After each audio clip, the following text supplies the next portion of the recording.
नमस्कार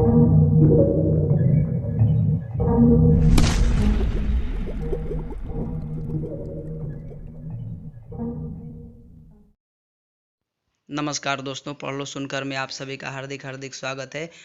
और आज हम आपको सुनाएंगे ऑडियो हमारी अर्थव्यवस्था भाग 2 के इकाई 5 का, जिसका नाम है रोजगार एवं सेवाएं। सेवा क्षेत्र में रोजगार का महत्व काफ़ी अधिक है। रोजगार से हमारा अभिप्राय देश के मानव संसाधन को ऐसे कार्यों में लगाना है जिससे देश की उत्पादकता बढ़ सके और सामान्य जनमानस के लिए उसकी न्यूनतम आवश्यकताएं रोटी, कपड़ा और मकान प्राप्त हो सके।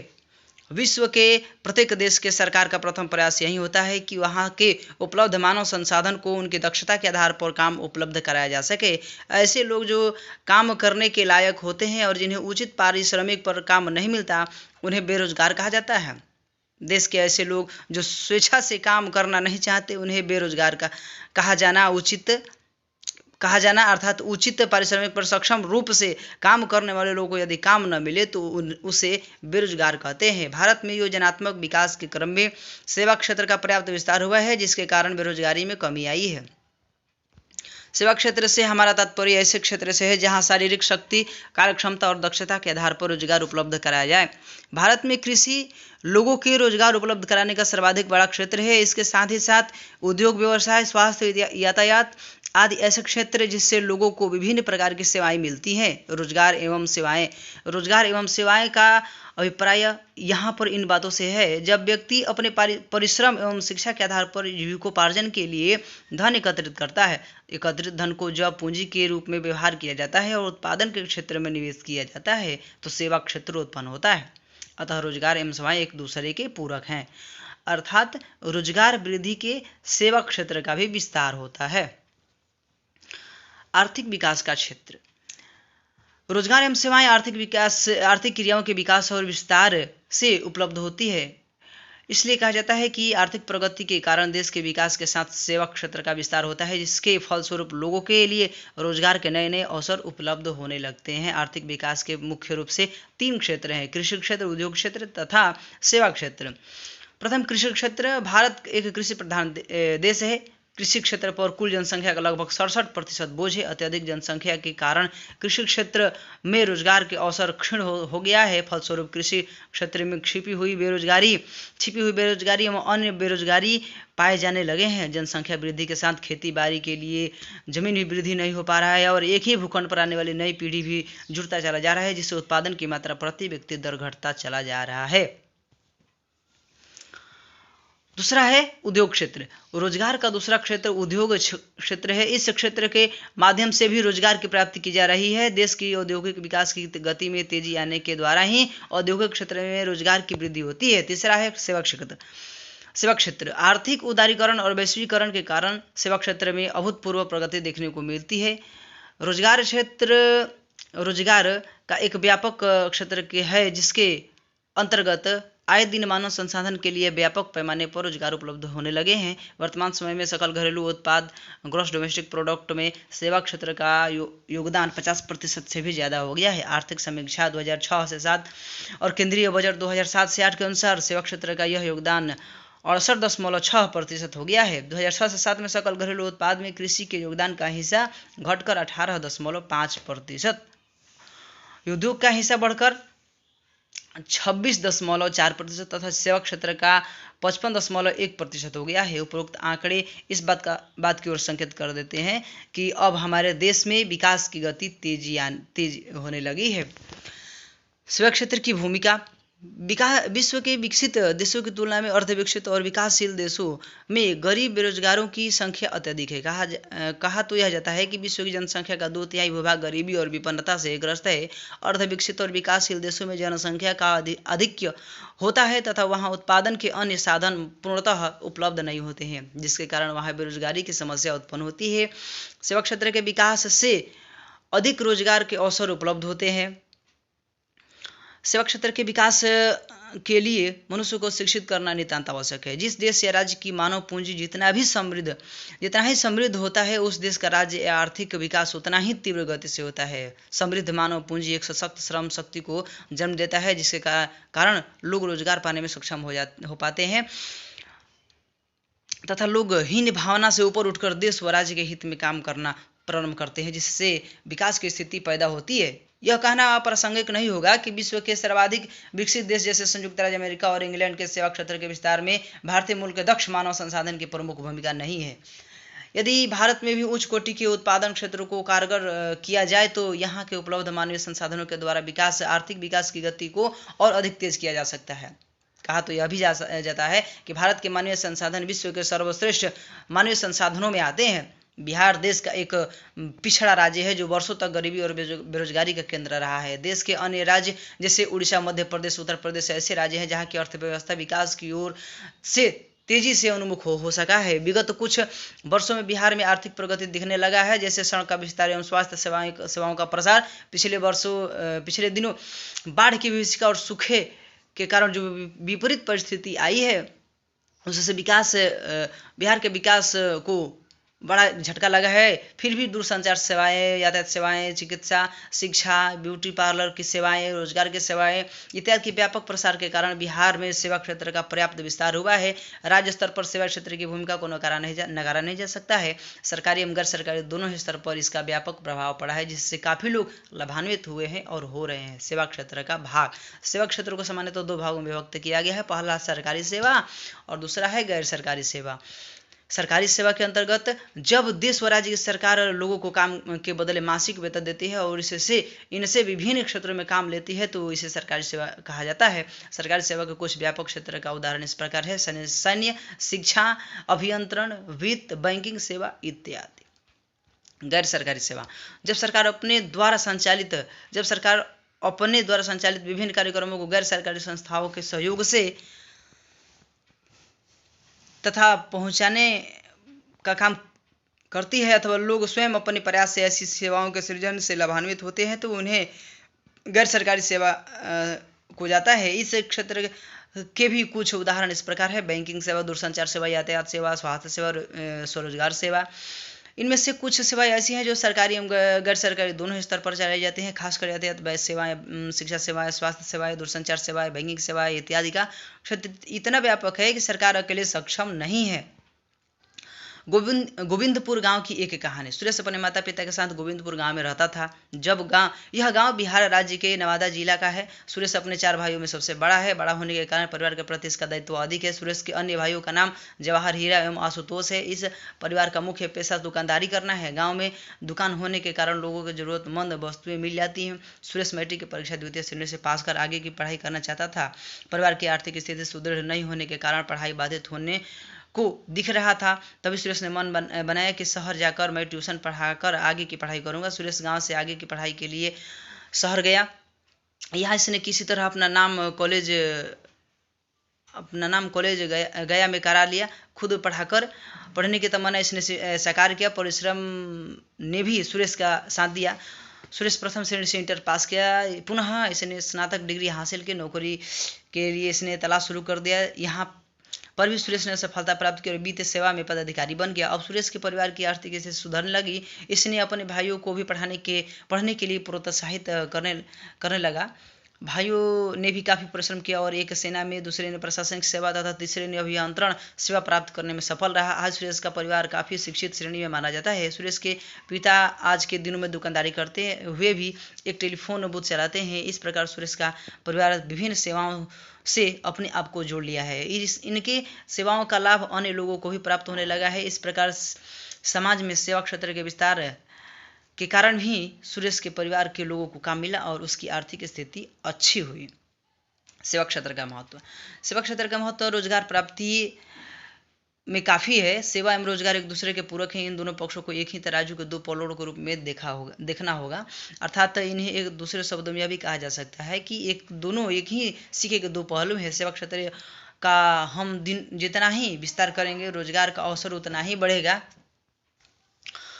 उदाहरण स्वरूप मान लिया कोई किसान अपने खेतों में धान उपजाता है, उसमें मेहनत कर चावल प्राप्त करता है। अगर वह किसान अपने घर में चावल को चुनकर एवं उसे साफ सुथरा कर 1 किलो का पॉलीथीन पैकेट बनाकर बाजार में अच्छे दाम पर बेचने का कार्य करता है तो उसे प्रारंभ से लेकर अंत तक रोजगार भी मिल जाता है। और व्यापार करना चाहे तो इसे व्यापार व्यापक स्तर पर भी कर सकता है, जिससे अधिक से अधिक लोगों को यह किसान रोजगार मुहैया करा सकता है। यदि किसान इससे संबंधित तकनीकी जानकारी एवं प्रशिक्षण प्राप्त कर ले तो अपनी आमदनी को और अधिक बढ़ा सकता है। उपरोक्त उदाहरण से सामान्यतः दो बातें स्पष्ट होती हैं।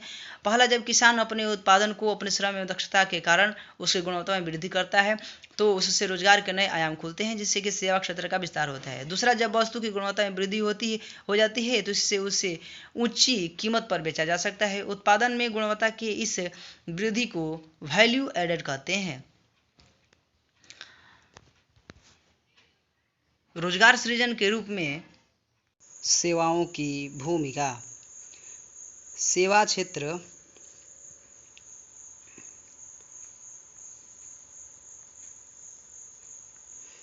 सेवा का क्षेत्र सरकारी हो अथवा गैर सरकारी, दोनों ही परिस्थितियों में रोजगार का सृजन होता है। बढ़ती हुई जनसंख्या के कारण लोगों की आवश्यकताएं दिन प्रतिदिन बढ़ती जा रही हैं। इन आवश्यकताओं की पूर्ति करने हेतु अर्थव्यवस्था में विभिन्न प्रकार के उद्योगों का विस्तार हो रहा है। नए नए कल कारखाने खोले जा रहे हैं। इन कल कारखानों को चलाने के लिए आवश्यक आधारभूत संरचनाओं का विकास किया जा रहा है। इन संरचनाओं के विकास के लिए हमें प्रशिक्षित, अर्ध प्रशिक्षित एवं अप्रशिक्षितों की आवश्यकता होती है।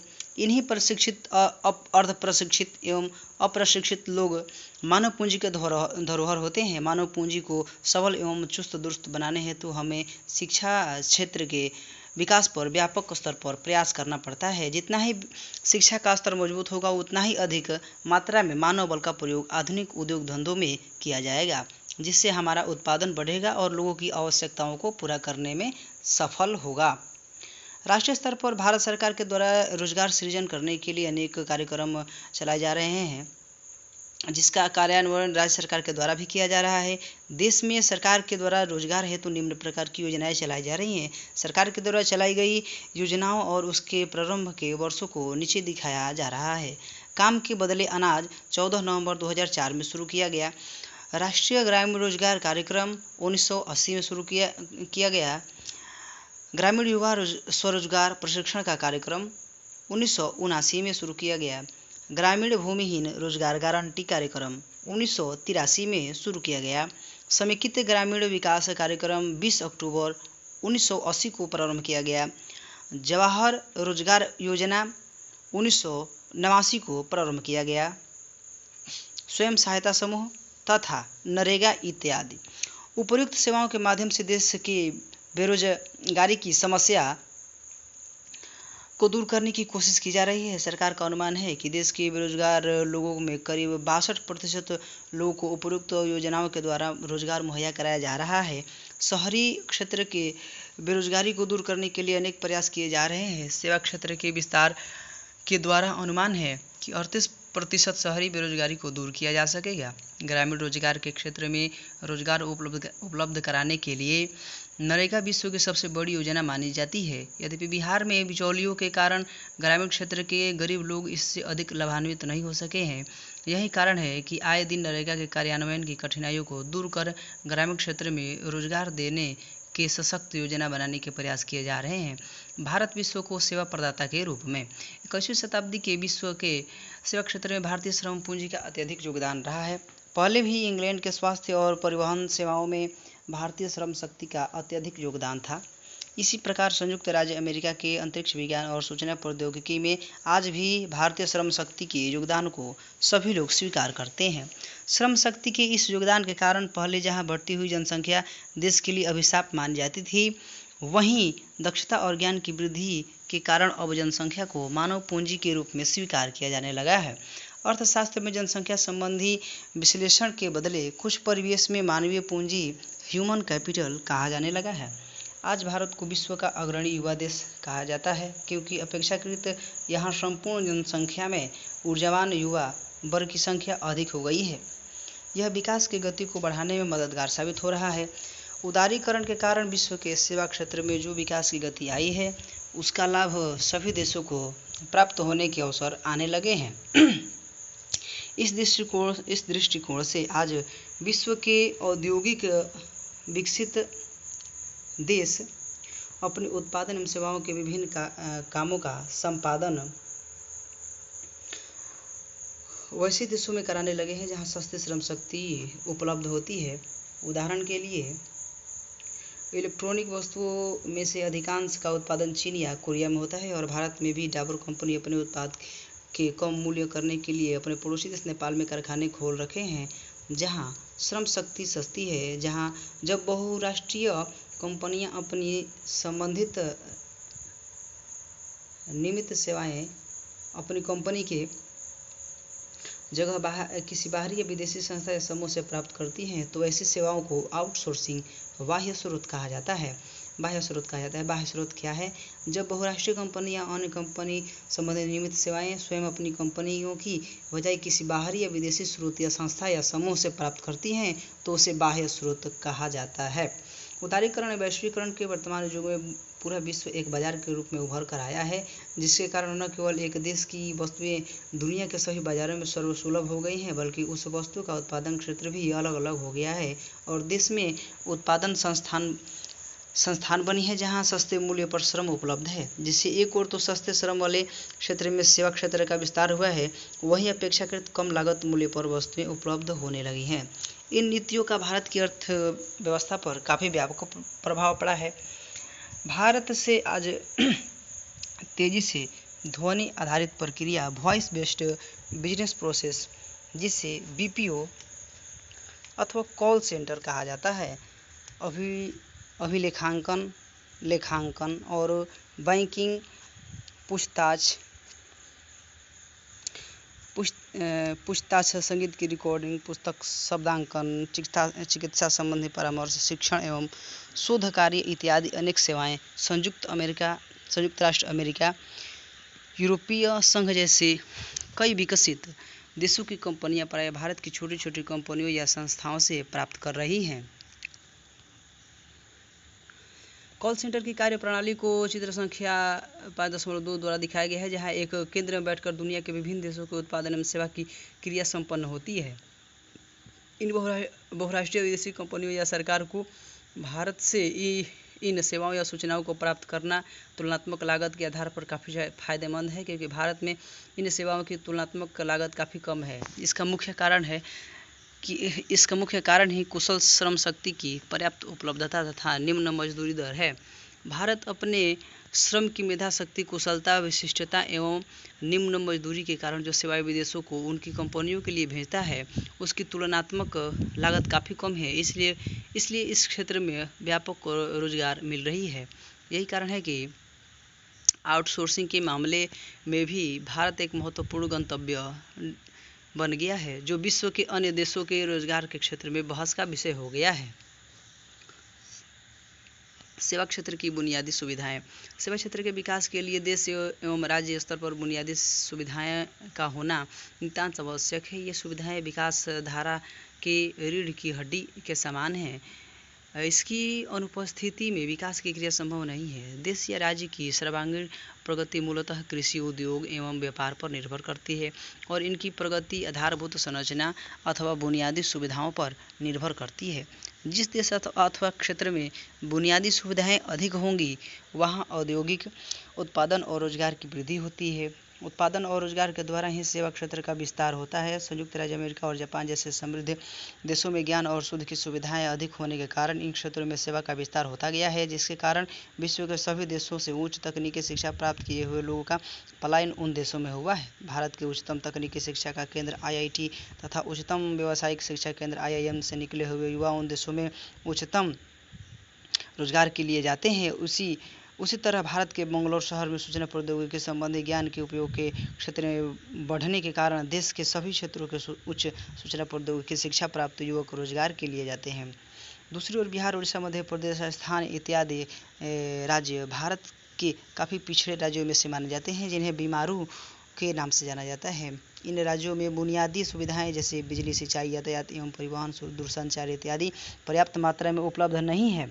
बीमारू शब्द से नकारात्मक ध्वनि व्यक्त होने के कारण ये राज्य इस नाम से पुकारे जाते हैं। योजना आयोग भी इन राज्यों के लिए इस शब्दावली के प्रयोग को स्वीकार नहीं करती। ऐसे भी इन राज्यों में खासकर बिहार आर्थिक विकास के राह पर उन्मुख हुआ है, जिसके कारण अब बीमारू शब्दावली के प्रयोग से लोग परहेज करते हैं। अर्थात आर्थिक विकास का क्षेत्र कृषि, उद्योग अथवा सेवा क्षेत्र भी हो इसके लिए बुनियादी सुविधाओं का होना परमावश्यक है। इन सुविधाओं को और अच्छी तरह से समझने के लिए इस प्रकार से समझा जा सकता है। जैसे बुनियादी सुविधाएं या आधारभूत ढांचा, जिनकी आर्थिक आधारभूत संरचनाएं और गैर आर्थिक आधारभूत संरचनाएं दो होते हैं। आर्थिक आधारभूत संरचना में वित्त, ऊर्जा, यातायात और संचार आते हैं। गैर आर्थिक आधारभूत संरचना में शिक्षा, नागरिक सेवाएं और स्वास्थ्य आते हैं। बीमारू राज्यों में BI से बिहार होता है, MA से मध्य प्रदेश होता है, R से राजस्थान होता है और U से उड़ीसा होता है। आर्थिक आधारभूत संरचनाएं प्रत्यक्ष रूप से उत्पादन एवं लोगों की खुशहाली में वृद्धि करती है। आर्थिक विकास के सब क्षेत्रों से इनका प्रत्यक्ष संबंध होता है। आर्थिक संरचना के अंतर्गत निम्नलिखित को सम्मिलित किया जाता है। वित्त, फाइनेंस, बैंकिंग से क्षेत्र, बीमा क्षेत्र, अन्य सरकारी वित्तीय क्षेत्र के लिए वित्त फाइनेंस को प्रयोग किया जाता है। ऊर्जा, एनर्जी, कोयला, विद्युत, तेल, पेट्रोलियम, गैस, गैर पारंपरिक ऊर्जा, ये सब इसके अंतर्गत ऊर्जा के अंतर्गत आते हैं। यातायात, रेलवे, सड़कें, वायुयान, जलयान। संचार, कम्युनिकेशन, डाक तार, टेलीफोन, टेलीसंचार, टेलीकम्युनिकेशन, मीडिया एवं अन्य। गैर आर्थिक संरचना से मनुष्य की क्षमता एवं उत्पादकता में वृद्धि कर अप्रत्यक्ष रूप से उत्पादन एवं अंततः आर्थिक विकास में सहायता प्रदान किया जाता है, जो इस प्रकार है। शिक्षा, अनौपचारिक शिक्षा, प्रारंभिक शिक्षा, माध्यमिक शिक्षा, उच्चतर माध्यमिक शिक्षा, तकनीकी शिक्षा एवं अन्य। स्वास्थ्य, अस्पताल, प्राथमिक स्वास्थ्य केंद्र, नर्सिंग होम एवं अन्य। नागरिक सेवाएं, सामाजिक चेतना, सफाई एवं अन्य। भारत में बुनियादी सुविधाएं को विकसित करने का परंपरा के तौर पर सरकार का ही पूरा दायित्व था, किंतु सरकारी निवेश इस क्षेत्र में काफ़ी कम था। इसी कारण 1991 के बाद आर्थिक सुधारों के दौर में निजी क्षेत्र में भी स्वयं एवं सरकार के साथ संयुक्त भागीदारी कर आधारभूत संरचना के विकास में एक अहम भूमिका निभानी शुरू कर दी है। आज संयुक्त रूप से आधारभूत संरचना में निवेश हो रहा है, जिससे इसकी स्थिति में काफ़ी सुधार हुआ है। परंतु ग्रामीण क्षेत्र में विश्व की उच्च तकनीकी उन्नति के बावजूद भी आधारभूत संरचनाओं की सुविधाओं का एकदम अभाव है। खासकर आर्थिक दृष्टिकोण से अपेक्षाकृत पिछड़े राज्यों में तो बहुत ही कम बुनियादी सुविधाओं का विकास हो पाया है। सेवा क्षेत्र में शिक्षा की भूमिका। आर्थिक विकास केवल वस्तुओं एवं सेवाओं के उत्पादन विकास से ही संभव नहीं है, इसलिए मानव विकास एवं मानव पूंजी निर्माण नितांत आवश्यक है। मानव पूंजी भौतिक पूंजी से ज़्यादा महत्वपूर्ण होता है। श्रमिकों की कुशलता, शिक्षण, प्रशिक्षण, स्वास्थ्य इत्यादि बढ़ाकर देश की उत्पादकता बढ़ाई जा सकती है। आय तो मात्र एक विकल्प है, अर्थात आय एक साधक है, जबकि मानव विकास एक साध्य है। विकास एवं स्वास्थ्य से प्रत्यक्ष मानव पूंजी निर्माण होता है। भौतिक पूंजी पर दृश्य होती है, जबकि मानवीय पूंजी अदृश्य। बिना मानवीय पूंजी निर्माण के आर्थिक विकास कल्पना मात्र है। अर्थात मानव पूंजी निर्माण के लिए इनके प्रमुख घटकों पर विशेष ध्यान देना होगा। इनके प्रमुख घटक भोजन, वस्त्र, आवास, शिक्षा एवं स्वास्थ्य हैं। इन घटकों के द्वारा मानव पूंजी को मजबूत बनाया जा सकता है, इसलिए सेवा क्षेत्र के विकास के लिए सर्वप्रथम इससे मजबूत बनाना होगा। जब मानव पूंजी सबल हो जाता है तो इसकी महत्ता काफ़ी बढ़ जाती है। अब सेवा क्षेत्र के विकास के लिए इस मानव पूंजी पर निवेश करने की आवश्यकता होती है। वस्तुतः शिक्षा, स्वास्थ्य, कार्यस्थल, प्रशिक्षण,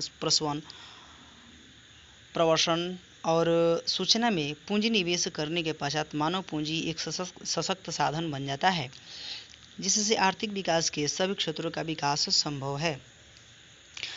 मानव पूंजी के प्रमुख घटक ऐसे हैं: भोजन, आवास, शिक्षा, वस्त्र एवं स्वास्थ्य। अर्थात मानव पूंजी का खास अभिप्राय एक देश में एक निश्चित समय सीमा पर कुशलता, क्षमता, सुविज्ञता, शिक्षा तथा ज्ञान के भंडार से है। यह उन सभी प्रकार के पेशेवर तथा कुशल व्यक्तियों का स्टॉक अथवा भंडार है जो उत्पादन क्रियाओं से जुड़े हुए हैं। इस प्रकार मानव पूंजी निर्माण कौशल तथा सुविज्ञता प्राप्त अनुभवी व्यक्तियों की संख्या बढ़ने तथा उन्हें प्राप्त करने की प्रक्रिया है।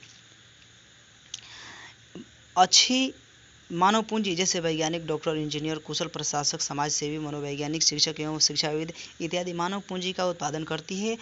अर्थात मानवीय संसाधनों से और अधिक मानव पूंजी के उत्पादन के लिए हमें मानव पूंजी में निवेश करने की आवश्यकता है। देश व राज्य का आर्थिक विकास शिखर पर पहुंचाने के लिए मानव पूंजी में निवेश के स्तर को ऊंचा उठाना होगा। हमारा मानव संसाधन कैसे सुदृढ़ एवं सशक्त हो, इस पर गंभीरतापूर्वक विचार करने की आवश्यकता है। यदि हम परिश्रम कर जनसंख्या के समग्र भाग को पर्याप्त भोजन, तन पर वस्त्र तथा सर्ष पाने के लिए आवास, इन तीन प्रकार प्रारंभिक आवश्यकताओं पूरा कर देते हैं तो हमारी समस्या आधी हो जाती है। अब इन जनसंख्या को सबल बनाने हेतु अपने इसके स्वास्थ्य पर जोर देने की आवश्यकता है। इस परिप्रेक्ष्य में यह कहा भी गया है कि स्वस्थ शरीर में स्वस्थ मस्तिष्क का वास होता है। जब 4 अवयव मिलकर के मानव पर असर डालता है तो शिक्षा के माध्यम से उसे उस स्तर तक पहुंचाया जा सकता है जो कि आर्थिक विकास का एक सुदृढ़ सूचक बन जाएगा। इसी सूचक का ही दिन है पूंजी का निर्माण करेगा और आर्थिक विकास का परचम पूरे विश्व में लहराएगा। कुशल मानव पूंजी रोजगार के लिए विभिन्न क्षेत्रों को जन्म देता है। भारत आज इस क्षेत्र में खासकर इंफॉर्मेशन टेक्नोलॉजी सूचना तकनीकी में विश्व का अव्वल देश में गिना जा रहा है। यहाँ के इंजीनियर कुशाग्र एवं तीक्ष्ण बुद्धि के साबित हो रहे हैं। फलस्वरूप अपने देश के भीतर विदेशी पूंजी का आना अधिक हो गया है। फलतः हमारे देश में इस क्षेत्र में रोजगार के अवसर काफ़ी मात्रा में बढ़ी है। बंगलोर, पुणे, मुंबई, हैदराबाद, दिल्ली इत्यादि शहरों में सूचना तकनीकी क्षेत्र का प्रमुख केंद्र बिंदु है, जिसमें हजारों लोगों को प्रतिवर्ष रोजगार की प्राप्ति हो रही है। आधुनिक मंदी का सेवा क्षेत्र पर प्रभाव क्या पड़ा है, ये देखते हैं। आर्थिक विकास किसी राष्ट्र एवं राज्य की सतत प्रक्रिया है। जैसे जैसे युगों में परिवर्तन होता है वैसे वैसे विकास की प्रक्रिया परिवर्तन के साथ बढ़ता जाता है। अर्थव्यवस्था से पुरानी चीज़ों का विलुप्त होना इसकी पहचान है। समय परिवर्तन के साथ व्यक्ति की मांग में परिवर्तन हो जाता है, व्यक्ति फैशन का शिकार हो जाता है। भारत में 1991 के वैश्वीकरण के पश्चात विकास में काफ़ी परिवर्तन देखने को मिलता है। औद्योगिक नीति का उदार होना व्यापार करने वाले राष्ट्रों के बीच एक कड़ी प्रतिस्पर्धा ला दिया है। लोगों को आसानी से विदेशी वस्तुओं की सेवा प्राप्त होने लगी। लोगों के बीच वस्तुओं की कीमतों के आधार पर गुणवत्ता परखने का अवसर मिल गया। वैश्वीकरण, निजीकरण एवं उदारीकरण के कारण आर्थिक विकास के क्षेत्र में प्रत्यक्ष रूप से लाभ मिलने लगा। लोगों को दूसरे राष्ट्र में जाकर रोजगार करने का खुला अधिकार प्राप्त हो गया। यद्यपि आर्थिक विचारकों का एक ऐसा भी समूह है जो मानता है कि वैश्वीकरण, निजीकरण और उदारीकरण से आम आदमी का जीवन कठिन हो जाएगा और पूरी अर्थव्यवस्था पर अमीर देशों और अमीर लोगों का वर्चस्व हो जाएगा। कुछ हद तक इस आलोचना में बल भी है, क्योंकि वैश्वीकरण और उदारीकरण से श्रम बाजार में श्रमिक संगठनों की भूमिका नगण्य हो जाएगी और आम लोग विकास के क्षेत्र में केवल मूक दर्शक ही रह जाएंगे। धीरे धीरे इस मान्यता के लोगों के मत में बदलाव आ रहा है और लोग उदारवादी इन नीतियों के लाभ को समझने लगे हैं। विकसित राष्ट्र अमेरिका, स्विट्जरलैंड, फ्रांस, रूस, जापान, चीन इत्यादि जगहों में भारतीय मूल के वैज्ञानिकों को काम करने का मौका मिल गया। तकनीकी क्षेत्र के वैज्ञानिकों में वृद्धि का समायोजन भारत जैसे विकासशील राष्ट्र में संभव नहीं हो पा रहा था, क्योंकि यहाँ की बुनियादी सुविधाएं विकसित राष्ट्रों की तुलना में काफ़ी कम है। वर्तमान मंदी के कारण सेवा क्षेत्र काफ़ी प्रभावित हुआ है। उपभोक्ताओं की मांग बढ़ी है, परंतु उत्पादकों को उचित मूल्य नहीं मिल पा रहा है। इन उत्पादकों को लागत मूल्य से भी कम आय प्राप्त हो रही है। यही कारण है कि विकसित राष्ट्रों के तकनीकी वैज्ञानिकों को छटनी कर रोजगार से मुक्त कर दिया गया है। इसका प्रभाव भारत के उन वैज्ञानिकों पर भी पड़ा है जो दूसरे राष्ट्र में रोजगार कर रहे थे। उत्पादकों को उत्पादन क्रिया शिथिल करना पड़ गया। अत्यधिक घाटे के कारण विकसित राष्ट्रों में आत्महत्या करने जैसी घटनाएं होने लगी। कई वित्तीय संस्थाओं को अमेरिका में अपनी सेवा बंद कर देनी पड़ी। इस प्रकार वर्तमान मंदी का प्रभाव विकसित राष्ट्रों पर काफ़ी प्रतिकूल प्रभाव पड़ा। भारत पर इसका असर बहुत कम पड़ा, क्योंकि यहाँ की पूंजी बाजार काफ़ी मजबूत अवस्था में अभी है। यहाँ के इंजीनियर आज भी बाह्य स्रोती में लगे हुए हैं। खासकर भारत का सूचना प्रौद्योगिकी सेवा क्षेत्र काफ़ी मजबूत है और पूरे विश्व में हमारे इंजीनियरों का स्थान अव्वल है। हमारा आधारभूत संरचना कमजोर होने के बावजूद भी वर्तमान मंदी का असर हमारे देश पर कम पड़ा। भारत के बंगलोर जैसे शहर पर सूचना प्रौद्योगिकी, इंफॉर्मेशन टेक्नोलॉजी विश्व के अग्रणी सूचना प्रौद्योगिकी श्रेणी में आ गया है। इस मंदी का प्रभाव बिहार राज्य पर भी कुछ पड़ा है। हमारे राज्य के जो इंजीनियर मंदी पड़े राष्ट्र में रोजगार में थे, उन्हें वहां से निकाल दिया गया। फलस्वरूप नए सिरे से उन्हें रोजगार हासिल करने की आवश्यकता आ गई। उन राष्ट्र से जो आय हमारे राज्य में आते थे उनकी मात्रा घट गई। इस प्रकार वर्तमान मंदी का प्रतिकूल प्रभाव विश्व के अधिकांश भागों पर पड़ा। कृषि प्रधान देश होने के कारण जनसंख्या के अधिकांश लोगों पर भारत में मंदी का दुष्प्रभाव देखा गया, नकारात्मक नहीं हुआ।